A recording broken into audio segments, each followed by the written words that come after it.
Welcome back. Welcome back to the Detroit is Different podcast studios. And I have somebody that has supported a lot of Detroit is Different stuff. I'm talking about from summer to fall. If you've been at a Detroit is Different event, you've probably heard Build Institute, Build Institute, Build Institute. And if you listen to my last interview with Sterling about the collard green cook-off, you probably heard Build Institute and Regina Ann Campbell. How are you today? I'm wonderful. What up, though, Kari? What up? What up? What up? You're actually, as much as people love the collard green cook-off, you're a big part of it because Build support of it was the we got to do this, and that's where like everything started being like, all right, so how do we do this? And it came together now twice successfully through Build. Build is strong supporter of not just Detroit is Different, but Detroit entrepreneurs, different people doing things creatively. Because as much as people think of entrepreneurship like so stoic of like, let's focus on all of this, and you need to. That's why you go to Build Institute. It's about creativity and expression. And I don't think I have met someone more connected to wanting to bring creativity to life than you in a long time. And you feel it already with the energy, the spirit. So when we talk creativity, you bring in more creativity here. You're not just doing the basic fundraiser dinner. You're doing a fundraiser with Sheila E. Yeah. What's happening with Sheila E. in So, Build Institute? whoa, like you said, Kari, we know that Detroit has a rich history of creativity. In the built form, in our tone, voice, music, how we walk, how we move, how we dress, from head to toe. We're creatives. And we live in a way that at Bill, when I say we really want to make sure that everything that we do is something that is relatable and accessible to our community. And so this event, we said, what can we do that's different from anything else that other business service organizations have done in Detroit? And so in my work experience, there hasn't been this place to bring people together around the incomparable Sheila E. And also at, a very important place in our hearts, the Aretha Amphitheater. No better place to come together and celebrate entrepreneurship, have some fun, and raise funds to help support Build entrepreneurs in our work. And so we're very, very excited to do something different where I feel personally, and I've been to concerts at the Aretha, that's where community is. So I lead in a way that I want us to always be in touch with community, meet community where they are. I'm a part of the community. And so the Aretha Franklin, Sheila E., it doesn't get any better than that. Exactly. So it's like, it's not the same, no offense to it, you know what I'm saying? It's not a bunch of PowerPoint slides, a bunch of slow claps. You'll get a little bit of that flavor from Paisley Park that I found out that for Regina's party, it's definitely a love of Paisley Park sound and so much of the funk and that feel, that energy. And when we think of the Aretha, we think of the outdoor summer experience of Detroit, the Wednesday night concert series. So this is August 14th.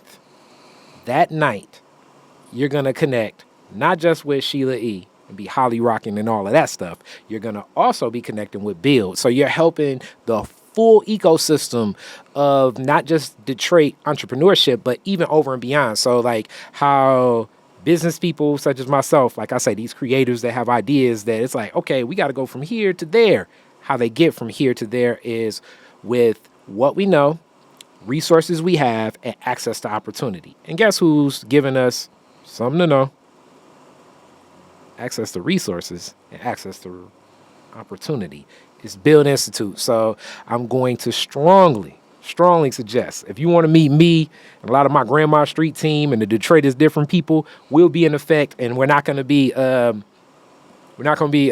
refereeing you trying to barge your way into some more pot liquor and collard greens. You want to see us just kicking back? This is an event where you can see us kicking back. And thank you so much for that opportunity to connect with Build. And so much with Build when we think about things happening. It's a food program right now It's happening. Starting businesses that have been in the business of food. As I'm finding out through the Collard Green Cook-Off, Detroit, we serious about food. We serious about Yes, food. we are. Shout out to Aisha Tillman for one of the Collard Green Cook-Off judges. That she held a very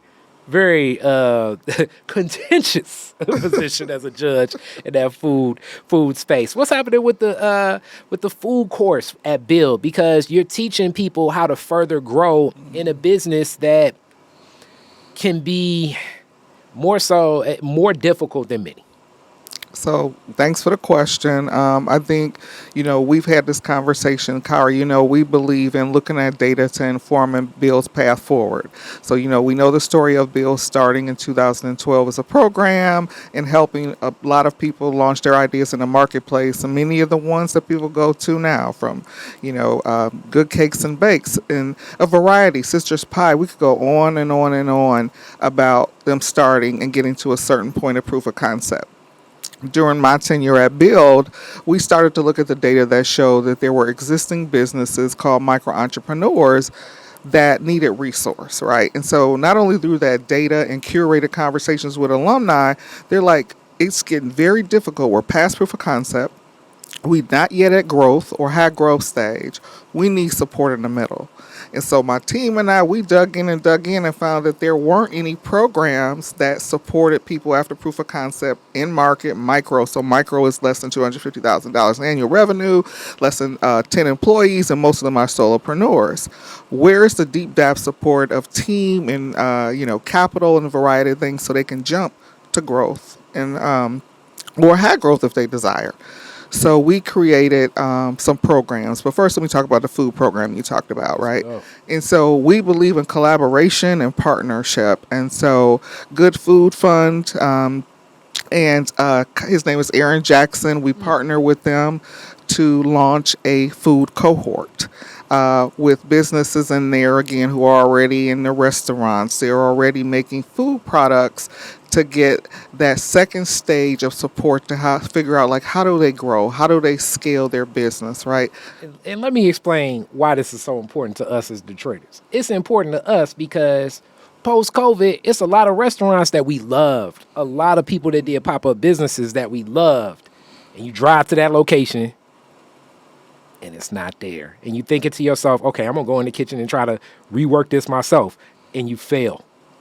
You fail. Because you're not a culinary artist. So the culinary artists need the support so that you can get the good food. I know it's been you. I know it's you because it's been me. Like, where people come to town, like, oh, I'm going to take you to the best place for this type of food. And then you go there and it's like, Then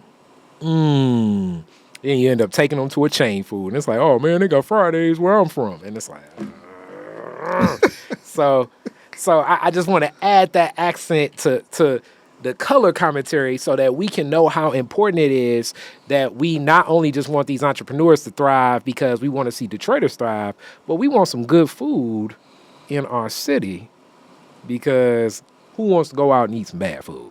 So you're partnering with Aaron Jackson with some expertise in this space and builds already business expertise. This collaboration naturally goes to growth for these businesses so that they can keep those doors open and sustain. Yes, indeed. And so for us, we know that these micro entrepreneurs, it's very difficult for them to come up out of the business and have that team to be strategic, right? To take a look at operations, to take a look at their entire employees and their marketing communications. And so this program has experts coming in on different topics to help them take a look at their business and be able to make strategic decisions going forward. So for example, if it's a discovery and operations that is really sort of an HR matter, they're not retaining or attracting employees to be consistent for the experience, because we love an experience, right? When we go and one moment you have great service, the next time somebody didn't come in or whatever, the service suffers, and so the business begins to suffer. So helping them take a look from the inside out on what's the best path forward for success for their restaurant, for their food products. How can they sell more? How can they get more products over in Rivertown Myers? How can they get more products over in the Detroit food co-op, right? And so these are the things that are important in this very critical stage of whether you're going to be successful or you're going to fail. And that's where Build does its best work. Our path forward under my leadership has been really focusing on grow, helping these businesses scale and grow so they can get to what we call our North Star, which is a Goldman Sachs opportunity, or Entrepreneurs Organization also have accelerator programs. We're leaning in this middle piece, which is the most critical place space where businesses often fail. Yeah. I mean, some of the best, like so many, as a person that was a cardinal. Like, I mean, I would definitely overpay for like a slice of Red Devil pizza today. That it's not gonna Stop. happen. Stop, Red Devil. Oh, my family was just talking about that the other day. Come on now. And I'm a Cardinal too, so No, I hey. said the Hey, cardinal love. hey, the Red Devil. Oh my goodness, pizza. We were just talking about it the other day. What we would give for a slice. And see, it's things like this that become staples in culture, of where things would go, where the food business is tougher than so many other businesses because you're dealing with variance in price. And I mean, we're feeling that. I mean, if you go into the grocery store like I'm going to the grocery store, I mean, I'm seeing it myself. You know what I'm saying? So, definitely, if you're in the food business, the variance is price, but also this stuff can spoil. So it's not like the margins, hence the how much you sell the sandwich for versus how much the sandwich cost you to make, including the person that makes the sandwich, even if it's you. Like, it's very important to And know it your also numbers. us helping them take a look at you talk about basically you're talking about inventory. Take a look at what you've been selling over the past month. How much have you been selling? What have you not been selling? And make some strategic decisions around what to stop selling. What do people want more of? A most recent example of Torrance was interested in getting these amazing sliders that he had experienced, and called the folks to say, "Where y'all food truck at?" Went to the food truck. Let's just say they're out of beef sliders. And so it's important that business owners take a look at what they're capable of doing during the day and what they're going to sell and what people really like. And if they're out of something, make sure that when people are calling or if you're at a certain location that you're not going to be selling that product. Because what happens is, and like you say, we like food. You get really excited. One, to support the business first and foremost, and then you get there and it's not available. What you sell isn't available. So those conversations around what do I stop selling, what do I sell more of, or since to your point, food is expensive, inventory is very expensive now. Do you have one or two things on your menu? And you focus on that. Is there a way to do some sort of shared resources or shared inventory and do some bulk purchasing together with sort of another trusted business?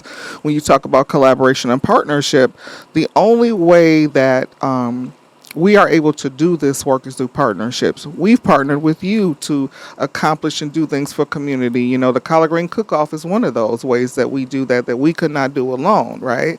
And so it's important, again, to participate in these grow programs to get them to the next level.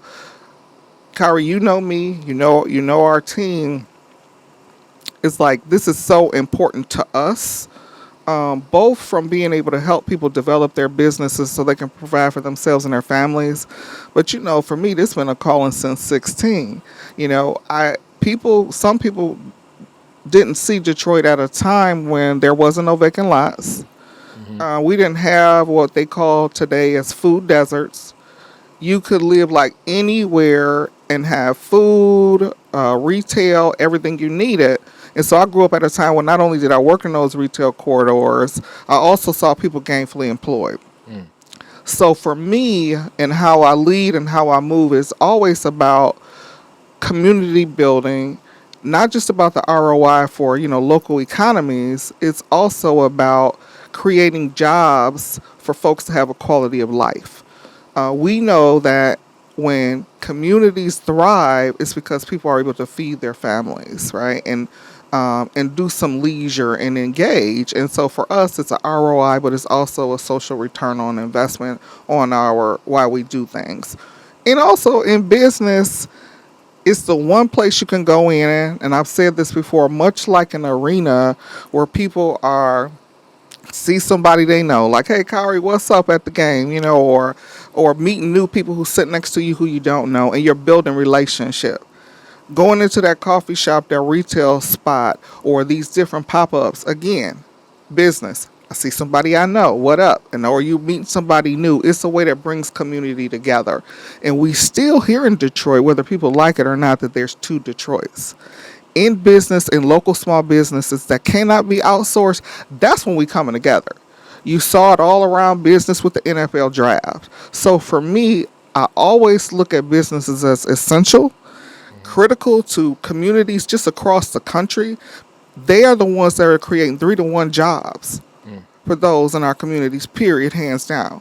And until we begin to look at this 77%, I always talk about this 77%, I look at the data that shows that the majority of businesses across the country in our communities are these micro entrepreneurs that we're talking about. Until we get them back to where they are sustainable and able to grow and provide again and again and not closing, our local economies will not improve. And I know there's data out there that say a variety of things, right?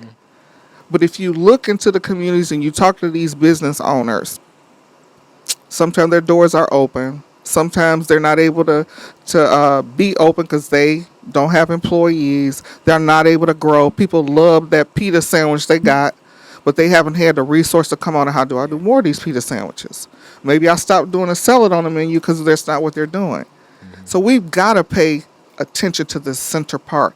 And that bill, that's what I'm leading with, and that's what I'm doing. We have 2 new programs we're very excited about, Kari. So it's under the Build Grow umbrella. Okay.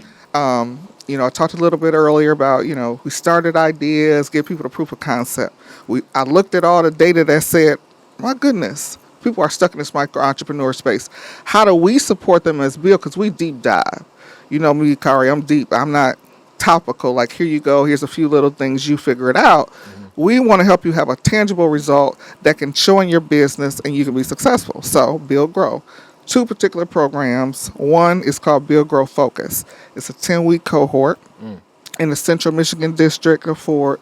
We are thankful for Central Michigan investing in this program for us to pilot, where they're going to be going, 12 entrepreneurs are going to go with subject matter experts in operations, marketing and branding, financials, projections, human resources. We're also going to talk to them about their credit score and things like that, as well as different insurances and financial planning. And these are key critical areas for any business to be successful. So I want to definitely add more color to that as well. In business, even as you're talking about that, like, it's vulnerability about our business, as they say. Look, businesses aren't people, but your business is like your baby. You know what I'm saying? It's like you heart that. And this is the other beautiful thing about Build. Regina sits in that space too as an entrepreneur. So it's different when a person's talking to you about business, but they've never sat in the seat of, digging in their own pocket, putting up some money, and then being like, what's going on? That's a different person than like, the book says if you do this, and then that happens. Nah, it's a different type of love. So that vulnerability alone where, I know how to market my stuff and you do. I know what's going on with my finances, you do. My credit bad because, yes, you're an entrepreneur, you know what I'm saying? But understanding that there are people in place, the same way you're an expert at whatever your business is, that are experts in this dynamic of adding support, know-how, wisdom, knowledge, skill sets. Or here go the classic one. They know some people that may be able to introduce you to the right opportunity, because you're continuing to drive down this lane instead of the lane that's for you. And the more you engage, that I found, with business experts, the more you find out like, oh, it may be a credit union specifically for your trade and your business. And that person from Bill may say, hey, you probably need to start banking here or put some of your money here. It may be it may be a commerce group that could connect, or what Regina just said, just being in the cohort, you may meet somebody else where you can share in a resource and be in alignment with. The idea of having those fears, because you are in that vulnerable place when you open up and it's like, yeah, my credit's a 610. You know what I'm saying? It's probably gonna be a 610, and I'm about to gamble with this horrible interest rate, these horrible credit cards, because this is all I can get. And be open to that. Everybody's not gonna talk to you like Joe Clark or something. You know what I'm saying? And nobody's gonna encourage you to jump off the building, but that support. How have you found your way guiding and ushering, building that trust so entrepreneurs are willing to open up a little bit more and be vulnerable about that? First, I'm vulnerable. I will share my stories and my lived and worked experiences. To one, I'm human. We go through a lot of the same dynamics. Also, I believe in your word. Do what you say you're going to do. And I have a history and track record, in Detroit and our region, our state, of doing what I said I was going to do. I've created several programs intentionally with the end in mind being something tangible that entrepreneurs will walk away with, so that they know their time was spent well, and they know that any investment that they put in out of their pockets, they saw a return. When I got into economic development, I look at everything like what's here. I don't believe in being duplicative. What can bring value? I talk to people, right? So it's like doing that whole research project where you have, interviews with people, your conversations, and then you're reading all the material and information out there. And the worst thing to me was when you have resources for entrepreneurs, aspiring or micro, and there's nothing they can walk away with and apply to their business for them to advance or launch. That's the worst thing you can do. And so I've always leaned into creating and design programs that when they get out of that class, whether it's 2 hours, 1 hour, 4 hours, a cohort of 8 weeks, 10 weeks, that they walked away with something that helped them open, change their business, and some have decided to pivot or some have decided to close, and that's not a bad thing when they realize, well, this isn't it for me. So businesses have been very successful who have been in my programs, and they've continued to come back to build. Me returning from Memphis, they continue to be a part of other programs that I've developed at other places and continue to evolve. And I like to say, at Build, in a room where it all started. So if you think about when April Boyle launched Build, it was at a time when funding was coming into universities and other places to start these tech accelerators. April identified, well, what about these small business owners, these mom and pop shops? What about the restaurant? What about the retail, owner? What about them? All this money coming in for tech. So she launched a pilot in what's called the DHAB space. And there was Build, where this standard curriculum was developed to help those micro entrepreneurs that were non-tech develop their businesses. And in a room where it all started, Build started that. So guess what happens over time?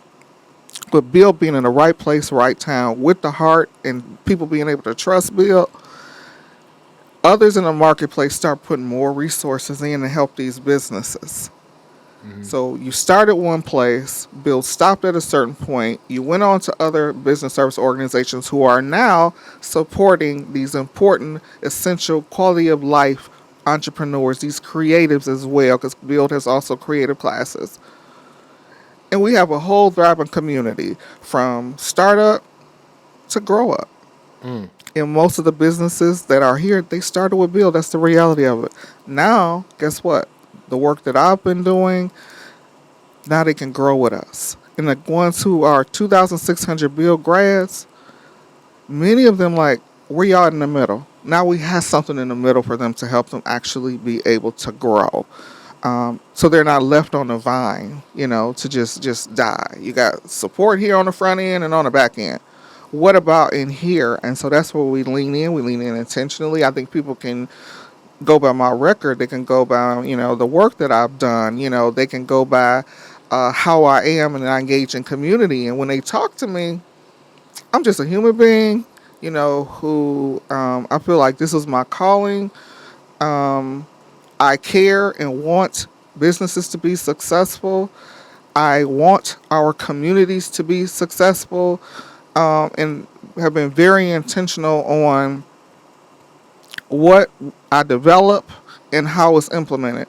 Now, let's be real, it's taking time I'm still building a case to get Yeah. people to invest in the center of our work. Yeah. But it hasn't made me, just like I'm an entrepreneur, if one door closes or people don't get it, I'm going to keep talking and I'm going to keep, because I believe in it and I know it's important and it's been validated by business owners. Just like you, Kari, you stay grounded in community. You stay grounded into hearing perspectives and what the need is, no matter how challenging it may be to get a deal done, right? How challenging it may be to get investment in the work. But I also believe for every time I've been in my career at different places, it took time to build that case and that investment, and people will come.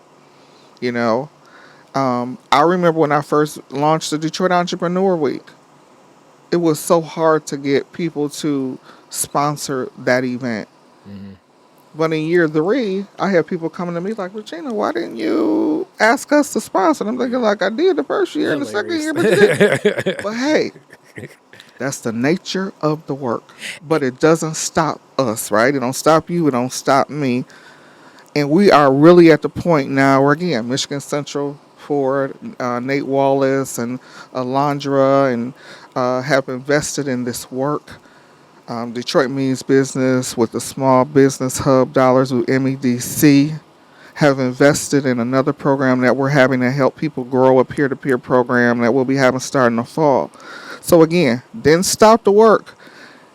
We were doing the things as a team. 60% of our resources been helping these micro entrepreneurs.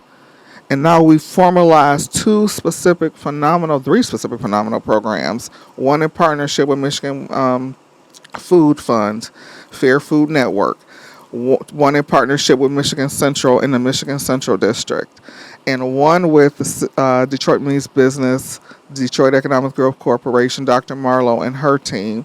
So again, we reaching a goal. So 4 years in, almost 4 years in with this growth space for Bill, we making it happen. And I do want to also tip my hat as like Detroit is different. More so creative differences. The one of the for-profit generators of Detroit is different. Did some work with Build, where over the summer last year and some of the spring, a series of different interviews with so many people through the Build experience, including April, where I was definitely much more informed about the Build experience, because from the outside in, sometimes it can get painted in the picture of like, okay, let me get some money. Because I know that's what most people think. Let me get some money. Money will solve all the issues. Money resolves, I would say, money can resolve a good amount of issues, but it doesn't resolve every issue. So in getting the full understanding of the scope of Build, but also the scope of Build in the transition of the role Regina's playing, and even as April spoke to it, of, as you say, growing. And let me tip my hat in just humility too, because you stepped in during COVID. Like you didn't step in a non-COVID. You stepped in when people was like, and giving money. I don't know if I'm giving money to anything. You know what I'm saying? But you stepped in at a time where most people weren't even thinking anything from there. Coming back to Detroit for this position, having an understanding of the growth of what Build was from April's vision and where things could lie, from so much of what you've done and knowing your story. Check the archives of the Detroit is different, but learning more of your story even outside of that, your resiliency of saying, okay, we can pivot and grow even in markets beyond Detroit, because the information, or as I would call it, the game is the game. The game is the And game. people need that so that it can only help us. So the thriving small business means that we have stuff that we want to check into that's cooler. And Regina's skill set of listening and onboarding a lot of that. Even most times I'm talking to Regina, she's asking questions to see what the pulse is and where I'm coming from. And then it's like, okay, do that make sense to me? I don't know. Then I say it, and then it's like, okay, let me redefine it. So in the classic Detroit is different commentary to question, now I say, you talk about this peer-to-peer group. Detroit means business. Break that down. Give more of that understanding, because I could see some stuff, substantive value in that, just being that entrepreneurship also can feel like, you're like drifting. I don't know if anybody been down south where it's no like street lights and stuff, and you see nothing but stars, and then you start walking outside and it's like, all right, where my hand at? Entrepreneurship sometimes feels like you're drifting if you don't have that peer. So what's happening with this peer-to-peer program? So the peer-to-peer piece is a part of Build's DNA. And I say that because the Build alumni are tight. We have a Build alumni page that has been active long before me. When it comes to events, and Kari, you know this best, the collard green cook-off. Look, so many Bill grads around that, from the apron to the greens to the cornbread. Every time there is a Build event, that connectivity started with the first Build class of them doing peer-to-peer, right? So businesses, we got a shared thing here, y'all. We want to start a business so that ability to be vulnerable in your group and build relationships with those folks who are in there with you, accountability partners, shared resources is powerful. It's almost like having a family outside of a family. And so that legacy has continued with Builds when we talk about the peer-to-peer. So not only in that intimate group of 12, they're building them relationships, they're also connected to those 2,600 other alumni, right? And so that network, that engagement of trust, that family in this sort of hard space, and I always say it's between these rocks and hard places we create diamonds. That's the experience of these, people with ideas, proof of concept, and these micro entrepreneurs. But you don't feel solo with it, because you got this wraparound of somebody who understands, one, the walk you've had. They may have some knowledge about your business that you didn't realize, because we can't do it alone. One of the reasons I actually have a few degrees, but I have a master's in urban and regional planning. What I love about it is I don't design anything sort of like Regina in an island. I'm talking to people. I'm peer. What do you think? What do you think? Talking to people who are smarter than me, who can help inform things so that it goes higher. Whatever I'm developing, it goes higher in this meeting a need, because I don't know everything. And I'm the first to say, I don't know everything. Ain't trying to know everything.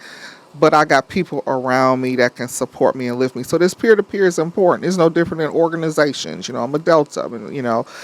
I have my support from my sisters, the Divine Nine. Michelle, my marketing, director. She's a AK. That support, that peer-to-peer that can relate to sometimes both your lived and work experience is powerful. It's like having extra sisters, extra brothers, extra aunties, and that family piece is always a part of who we are. And they also, you might as well say, post the program, let's say when they graduate, they have one another to continue to lean into and guide and get that support, whether it be about business, whether it be, hey, come over, my son is graduating, whatever it is, it helps build community. And you remember I said earlier, me as a person, my values, social return on investment. So it's in the Build DNA. So this peer-to-peer helps activate that connectedness to help them be successful. and it's real. You can, even if you are a Build grad, the access to go to Build's office and work on a desk is you need to see the Build office, period, if you ain't been over there in a minute, but or seen since the redesign and everything. Speaking of, I have to give a shout out to Conchetti, Hmm. Rachel Nelson, whose team designed our space as a Bill grad. They just got a design award for our space. Wow, ain't that something? So Bill grads is all over doing some It's an bang things. award-winning space from a Build award, a Build member, alumni. You know what I'm saying? So now I gotta say award-winning, but it's real cool too. It is. Definitely, the colors, the feel, it engages that thought process right there at where Tiger Stadium was. I'm old. I'm gonna say where Tiger Stadium was, but but the corner ballpark, I think they call the location now. But inside that space, bringing so much to life in that footprint of where Corktown is, and now as we think of like the place and space and the programs that do exist, more of that same energy, you see why supporting this would be cool. And it's not just the general give. You get to party with Sheila E. And you get to party with some people that With know some us. Sheila E music for sure. You know, it's gonna be some dancing. You know what I'm saying? Get out your dancing I shoes. guarantee you, our team gonna be dancing. That's what we do. You Yes. know. Yes. So Yeah. the fundraiser event, you can build beneath the stars with Build. It will be Wednesday, August 14th at the Aretha. You need to check through Build. Make sure you're connected to this. It should be fun. Like I say, you're gonna get the Build team that'll be there. You're gonna get the Detroit is Different Grandma Street team that's gonna be there, and they always sliding them, always like shaking and moving and stuff and telling you what to do. So it should be a fun experience, summertime, Detroit feel. You'll be seeing a whole lot more here at Detroit is Different and through Build about what this is. And I'm sure more of just that Build experience. You would be surprised the food that comes from Build alumni, the clothing you're buying that's come from Build alumni, the architects, the so many different businesses, the accountants, from interviewing people, skincare products. Like, you know, if you're going And to a all things Detroit marketplace, business, Jennifer has a lot of a lot of the products there as well. yeah, When you talk about space, right? And so uh, it's now where Build Alum can call home. And we like to think of it in that way. And the design, literally, no matter what seat you're sitting in, it's 3,500 square feet. But the design is so phenomenal no matter what seat you're in, at the front counter, all the way to where the back side is, where we got this beautiful mural that was designed for us. It's a different experience. It is a creative environment that allows you to think about great things, collide and have collisions with other amazing people. And the energy in the space is something different from any place I've ever been. It's a culture of fun, business, come as you are. It's just human dynamics is how we show up most in such authenticity. And so, yeah. and I definitely want to say yes, definitely from like ear hustling and sitting in and getting some B-rolling classes. It's not your usual class too. It's not sit down, turn to page 35, read the chapter, and answer the questions. No, it's very, very much scenario based, hypotheticals. I think it triggers that creative thinking, that critical thinking that you really do need to unpack how to resolve things.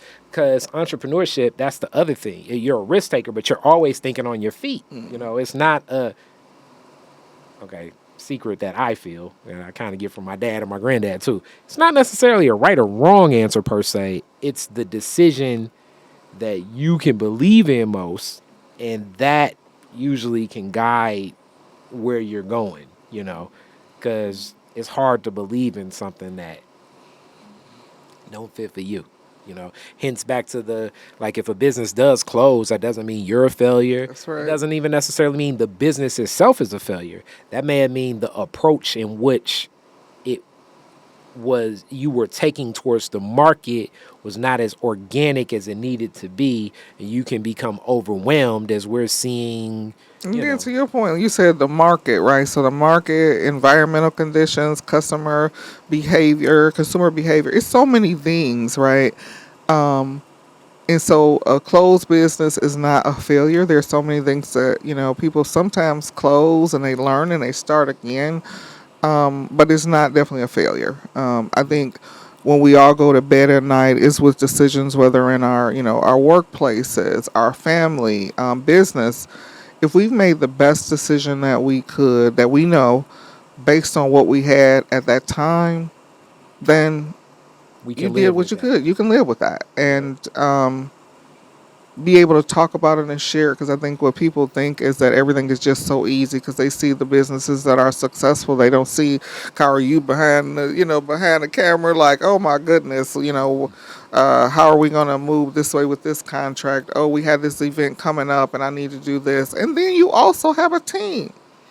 People don't think about the complexities of having, team employees and what that can be for on a business owner, right? So it's the whole thing, the whole wang bang caboodle. I would say the team dynamic is very key, as I've learned, and I'm still learning from you and others about that, because this is the other thing about the team, especially if you get younger people in the team. They're talented if they stay around. Very That younger talented. person that's talented is not gonna be, you know what I'm saying? It's like, how long is Kobe Bryant gonna play on the same contract? Or LeBron, it's just not gonna happen. You know what I'm saying? So you have to have systems in place where you have to be supportive of the team, moving beyond and growing the team, and working that at the right time is the science and the circle of life of business as well, because that's the other dynamic of it.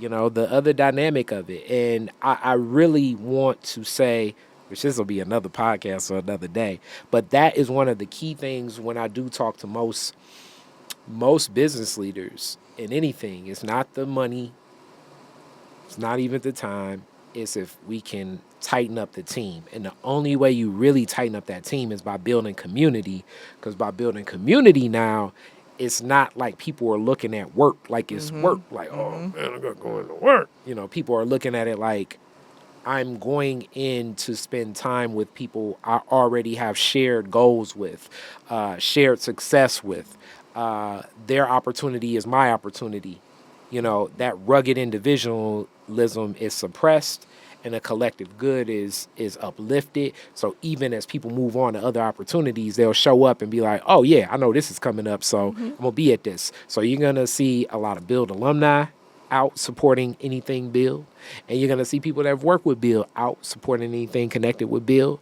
It's family atmosphere, hence community. Family is like a reunion. So Kari, we know that on the 14th we're gonna be gigging with Sheila E. Yes. Tell us what's happening on the 15th. Okay, on the 15th, once again, our supporter of this, one of the keys, the Collard Green Cook-Off Championship is happening. Woo! And like I say, this is one of those things where I'm happy Aisha and others will be judging. And speaking of judges, we got one of the Build teachers, class members, and I think she will be the Simon Cowell of Collard Greens. April is judging this time. So April said, I'm holding no punches. so April from Good Cakes and Bakes, who And a provides Bill the board cornbread. member. She's been with Bill since the beginning. Yep. We love her. And April says she's not holding no punches and I know on she some ain't. cornbread. Or some on the collard greens, because the cornbread gonna be good. So all of my chefs that are watching, congratulations to making it to the next round. Yes, But I congrats, think it y'all. may be it's gonna be like Hell's Kitchen. I'm just messing. It'll be some tough judging. It'll be fun. It'll be fun. More community stuff. That's what we're pouring into. So with that. Also, thank you all so much. And that creativity, Michelle's actually in here. If people know Build, and she's in studio but even pushing for more, because next year it's probably going to be more to offer, connecting to some things, connected to the collard green cook-off, build, and community, as we just keep putting these Legos together. As I say. Yes, indeed. All right. Building blocks. Peace. Detroit is Different is where you get information, artistry, history, music, and even comedy. Detroit is Different, a home for the culture of Detroit. Visit online at DetroitisDifferent.com today.